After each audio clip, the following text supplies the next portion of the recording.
माय माऊली नमस्कार.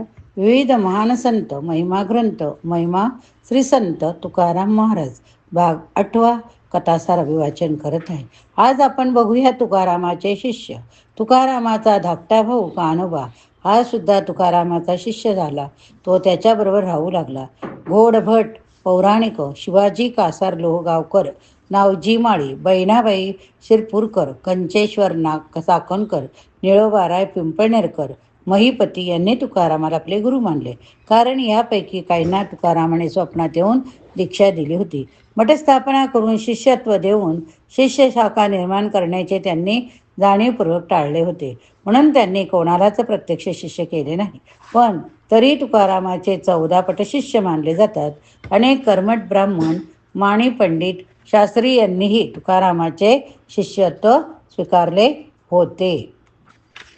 त्यांनी साधुत्वाची सर्वत्र पसरलेली कीर्ती ऐकून त्यांचे कीर्तन प्रवचन ऐकण्यासाठी, त्यांना भेटण्यासाठी आजूबाजूच्या गावातून लोक येत असत. ते मोठ्या सन्मानाने तुकारामांना आपल्या गावी घेऊन जात. त्यांच्या कीर्तनाचा कार्यक्रम करीत व त्या कीर्तनामधूनच उपदेश घेत असत.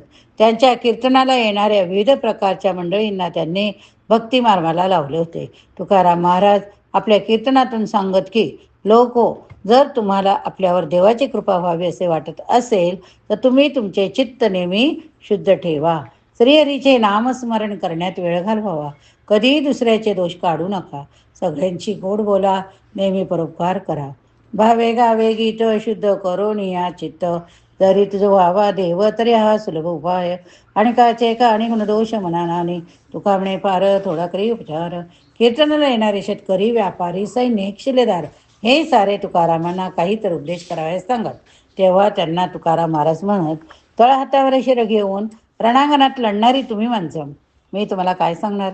कुठल्याही रणांगणावर एकदा का लढायला सुरुवात केली तर मग आपल्या जीवाचे काही बरे वाईट तर होणार नाही ना, याची चिंता करू नका. कुठल्याही शत्रूवर लढत असताना तुमच्या मनात भीती असता कामा नये. युद्ध क्षेत्रात लढत असताना आपल्या जीवाची शर्त करावी.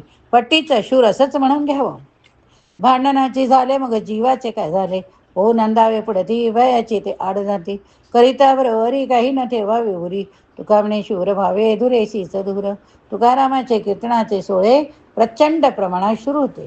त्यांची नित्यनेमाची आषाढी कार्तिकीची वारी सुरू होती. ते वारीला जाताना त्यांच्याबरोबर वारकऱ्यांचा घोळका असे. वाटेत मुक्काम करीत तेथे ते कीर्तन करीत. कीर्तनातून ते सांगत, कास घालून बळकट झालो काळी काळावरी नीट. केली पाय वाट व शिंदो कळोनी. या रे लहान थोर याती भलते नारी नर. करावा विचारण लगे चिंता कवनासी. एकंदरसी का पाठविला येलो का. आलो म्हणे तुका मी नामाचा धारक. अशा प्रकारे तुकारामामुळे भक्तीचा सुगंध महाराष्ट्रात सर्वत्र दरवळला. तुकाराम संदेह वैकुंठात गेले तेव्हा त्यांना महादेव, विठोबा, नामा, 3 मुलगे, काशी, भागीरथी, गंगा, 3 मुली अशी 6 पत्नी होती. तुकारामाच्या या मुली मौजे गाडे चांबुळीकर या घराने दिल्या होत्या. तुकाराम सदेह वैकुंठात गेले हे म्हणणे शब्दशः न घेता त्याचा देहच ब्रह्मरूप म्हणला असा घेतला तर ते संदेह वैकुंठात गेले असे वारच्या अर्थाने म्हणता येईल. आता बघूया सका कृपावंत वाचा त्याची.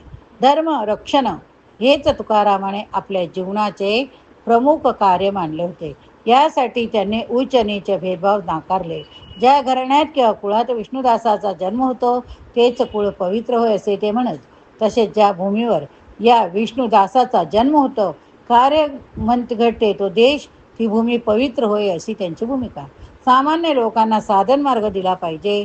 भूताखेताची साधना, जटाभर दाढी वाढविणारे ढोंगी, शकून सांगणारे भविष्यवादी, क्षुद्र देवताच्या उपासना यापासून लोकांना दूर केले पाहिजे असे त्यांना वाटत असे. सगुण निर्गुण हे एकाच अध्यात्माच्या साक्षात्काराचे पैलू असे ते सांगत. वासना संपूर्ण विलीन होऊन पूर्ण अविचल स्थिती अनुभवणे हे त्या साक्षात्काराचे फलित असे त्यांनी सर्वांना सांगितले. महाराष्ट्रात भागवत धर्माचा पाया रचून ज्ञानदेवांनी देवालय उभारले. तुकारामाने त्यावर कळस चढविला असे म्हणतात. त्याचे कारण भागवत धर्माच्या दीर्घ परंपरेची पूर्ती तुकारामाच्या कीर्तनात, वर्तनात व साहित्यात आलेली होती. अंत्यजादी योनी तरले हरिभजने तयाची प्राणभ्रष्ट झाली असे सांगून तुकारामाने सामाजिक संकुचित अहंकार आणि शुद्ध धर्म याच्यातील विरोध स्पष्टपणे दाखवून दिला. साधक दशेतील मनासी झालेले संवाद नाना बुद्धीचे तरंग तुकारामाने उत्कटपणे व्यक्त केले. संसारातील काही प्रसंग, जनमानसात आलेले अनुभव यांच्याबरोबर गोपाळ कृष्णाच्या बालक्रीडा, विराणे यांचेही कीर्तन त्यांच्या भंगात आढळते. संसारी लोकांना केलेला नित्य उपदेश, समाजातील सोंगाढोंगार केलेला प्रहार हे सुद्धा त्यांच्या भंगाचे शिष्य विषय होय. दैववादाऐवजी सतत प्रयत्न करण्याचा उपदेश त्यांनी केला. ते म्हणत असत, कोणत्याही तऱ्हेचे अनाधिकारी कृत्य करण्याचा माझा स्वभाव धर्म नाही. भगवत भक्ती हे प्रभूपदी जाण्याचे एकमेव साधन. अशी ही भक्ती कोणासही करण्यास सांगावी. भगवत चरणाच्या ठिकाणी सर्वांनाच ठाव. श्रुती वगैरेचा अर्थ जो माझ्या मुखातून बाहेर पडला ती वाणी माझी नाही. माझी मज झाली अनावर वाचा, तेथे मी तरी काय करणार.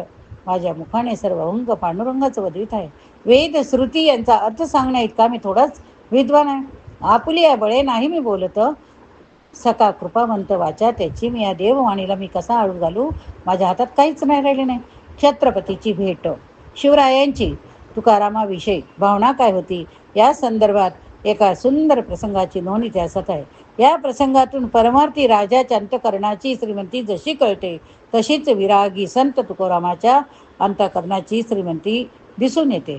आपल्या राज्यात महान संत पुरुष जनजागृती धर्म रक्षणाचं कार्य करीत आहे. राजकारणाच्या धकाधकीत आपण त्यांची भेटही घेऊ शकत नाही. अशा सत्पुरुषांची निदान काहीतरी सेवा केलीच पाहिजे. या आंतरिक जाणीवेने महाराजांनी तुकोबाकडे एक ताडभर मोहरा, पालखी, घोडा, छत्री अशा सर्व नजरांना सेवेकऱ्याबरोबर पाठवून दिला. महाराजांचे सेवेकरी तुकोबांच्या घराजवळ येताच गावकरी सभोवताली जमा झाले. त्यांचा समज झाला की काहीतरी सरकारी घोटाळा झालेला दिसतोय. घरासमोर गावकरी जमलेले पाहून आवळी बाहेर आली. तिला पाहताच शेतकऱ्यांचा प्रमुख म्हणाला, छत्रपतींनी नजराणा पाठवलाय आपल्यासाठी. तेवढ्यात नजराण्याचे ताट घेऊन एक जण पुढे आला. हा नजराणा, ही पालखी, छत्री, हा घोडा सर्व पाहताच आवळी अक्षरशः ओरडलीच. काय म्हणता हा नजराणा आमच्यासाठी? इतक्यात विठ्ठलाचे नामस्मरण करीत तुकोबा आले. येताच सर्व सेवेकऱ्यांनी त्यांच्या पायांना स्पर्श करून आशीर्वाद घेतला. हे सर्व कोण, आपल्याकडे का आलेत? त्याचं कोड त्यांना उलगडेना. त्यांच्यातील प्रमुख म्हणाला, महाराज आम्ही छत्रपती शिवरायाकडून आलो. खरं तर राजे स्वतः आपणास समक्ष भेटू इच्छितात, परंतु राजकारणाच्या धांदलीत तसा योग आला नाही. म्हणून राजांनी आपल्यासाठी हा खास नजराणा पाठवला.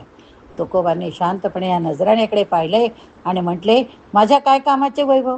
या पालखीतून माझी कारभारी शेण्या वेचायला जाईल का? मी काय अनुमानित छत्री घेऊन यायचं का? हे माझे असे थकलेले शरीर त्या घोड्यावर स्वार होण्याचे राहिले आहे काय? हे सोनं नाणं मोहरा घेऊन नंतर चोरापासून होणाऱ्या त्रासात त्यांच्या भीतीत मी काय राहू? हे ऐकताच सारे सेवेकरी चपापले. त्यांना हे सर्व ऐकून नवल वाटले. विरक्तीचा संत पुरुष त्यांना साक्षात शंभू महादेवाचा अवतारच भासला. हा सर्व नजराणा परत घेऊन जा. राजेंना आमचा दंडवत सांगा. सेवेकरी प्रमुख म्हणाला, राजे आपल्या भेटीस फार उत्सुक आहे. ते आपली भेट घेऊ इच्छितात. आम्हाच घेऊन भेटून काय उपयोग? राजेंना सांगा, श्रीहरीला नित्य भेटा.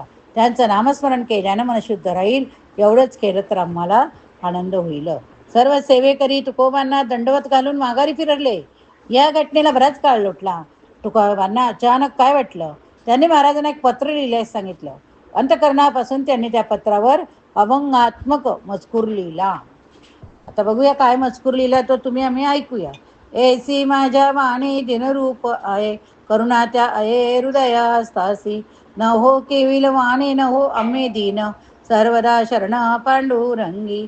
पांडुरंग आम्हा पाळीता पोषिता, अनेकाची कथा काय तेथे. तुझी भेट घेणे काय हो मागणे, आशेचे व शून्य केले तेने. निराशेचा गाव दिदला अम्मासी, प्रकृती भावासी सोडियली. पतिव्रता मन पतीशीच भेटो, तैसे आम्ही विठवासी नांदो. विश्व हे विठ्ठल तुझे नाही काही, देखणे तुझेही तुझ माझी. तुझही विठ्ठल हवा ऐसा वाटे, परी एक मोठी आवडीची. सद्गुरु श्री रामदासाचे भाषण, तेथे घाली मन चळो नको. बहुतांची वृत्ती चाळविली जेव्हा, रामदास्य तेव्हा घडे केवी. तुका म्हणे बापा चातुर्य सागरा, भक्ती एक घारा भावी कासी. आपला सारा नजराणा तुकोबांनी साभार परत पाठविल्याचे छत्रपतींना समजले. त्यांच्या विरक्त मनाची आणि जीवनाची कल्पना राजांना आली. शिवाय त्यांना तुकोबांचा हेवाही वाटला. तुकोबांना भेटल्याची इच्छा त्यांनी झाली. इच्छा तेथे मार्ग म्हणतात ना, तो असा. पुण्यापासून जवळच लोहगाव तुकोबाची कीर्तने व्हायची. असाच एक दिवस कीर्तन सोहळा चालू. तुकोबा कीर्तनात रंगले. त्यावेळी अचानक छत्रपती तुकोबांना भेटायला आले. राजाने त्यांच्या पायावर मस्तक टेकवले. तुकोबांनी आशीर्वाद दिला. राजाने कीर्तन मन लावून तल्लीन होऊन ऐकलं. संसारातील सारी कर्तव्य कर्म, मग वैयक्तिक असो, समाजासाठी असो, ईश्वरार्पण बुद्धीनं केली म्हणजे आत्म्याला त्या कर्माचं बंधन राहत नाही. अंगी वैराग्य भिंत आणि या वैराग्यातच आत्मा परमात्म्याचं मिलन होतं. जोडून या धन उत्तम व्यवहारे, उदास मने वेचित जावे. हा तुकोबाचा उपदेश महाराजांच्या कर्णाला भिडला होता. छत्रपती तुकोबांच्या कीर्तनास बसले आहे ही बातमी यवनराजाला सांगली. चाकणहून ताबडतोब 2000 शिपाई आले. जेथे तुकोबाचे कीर्तन चालू होते त्या तुकोबाला त्यांनी चोही बाजूने वेढा दिला. तुकोबांनी सांगितले, कीर्तनातून कोणी उठू नये अशी शास्त्रज्ञ आहे. विठ्ठल कृपेने सर्व भक्तगण मंडळी शिवाजी महाराजांच्या रूपात झाली. यवन शिपाई कीर्तनात येऊन पाहतात तो नक्की कोण छत्रपती ओळखता येईना. तुकोबाचे कीर्तन चालूच होते. शेवटी यवन सरदाराने शिपायांना सांगितले, कथेला जेवढे आहेत तेवढ्यात सर्व लोकांना झारा मारा, म्हणजे आपोआप खरा शिवाजी मरून जाईल. तुकोबांनी अंतर्मनाने हे संकट ओळखले. त्यांनी पांडुरंगाचा धावा रमला. तुकोबाची करुणार्थ वाणी ऐकून विठोबाने त्यांना दर्शन देऊन म्हटले, तू कीर्तन कर, मी सर्व विघ्न निवारण करतो. तात्काळ विठ्ठलाने स्वतः शिवाजी राजाचे रूप घेतले. सर्व यवन सैन्यासमोर मुद्दाम बाहेर पडले. त्यांना पकडायला सर्व सैनिक धावले, पण ते कोणाच्या हाती लागले नाही. शेवटी पांडुरंगाची लीला. कीर्तन संपले. गावातली भजनकरी मंडळी आपापसात बोलत होती. यवन सैन्यासमोर आपले राजे पळाले, पण राजांना ते पकडू शकले नाहीत. राजाने ऐकल्यावर म्हणून जाणले की पांडुरंगानेच आपले रूप घेऊन आपल्यावर आलेले हे संकट टाळले. या ठिकाणी हा भाग संपला. पुढील भागात आपण पुढील कथा बघूया. पुंडलिक वरदारी विठ्ठल तुकाराम महाराज की जय. ज्ञानदेव सोपानदेव निवृत्ती मुक्ताबाई एकनाथ नामदेव तुकाराम.